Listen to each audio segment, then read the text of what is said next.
কি কৈছিল যে ৰাইজৰ কাৰণে বানটো কৰিব খুজিছো, ৰাইজে যাতে জলসিঞ্চনৰ পানী পায়।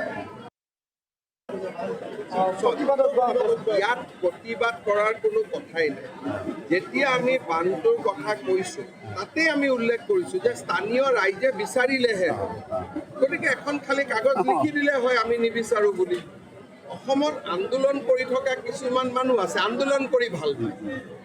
তাতে আমি দুইজন মুখ্যমন্ত্ৰীয়ে কি কৈছিল যে ৰাইজৰ কাৰণে বানটো কৰিব খুজিছো, ৰাইজে যাতে জলসিঞ্চনৰ পানী পায়। ৰাইজে ক'লে হ'ল যে আমাক নালাগে। তাকে নকৰি আন্দোলন কৰা, ভাষণ দিয়া, নেতাৰ জন্ম হোৱা, এই প্ৰক্ৰিয়াটোৱেতো অসমক শেষ কৰি দিলে। যেতিয়া আমিয়ে কৈছো যে এইটো প্ৰাৰম্ভিক প্ৰস্তাৱ, ৰাইজে বিচাৰিলেহে কৰিম, নিবিচাৰিলে নকৰো। আৰু বাৰে বাৰে ইংৰাজীটো কৈছো, অসমীয়াটো টাউনশ্বিপতো একেটাই কথা। বিধানসভাত আমি কৈছো যে নালাগিলে মানুহক নকৰো।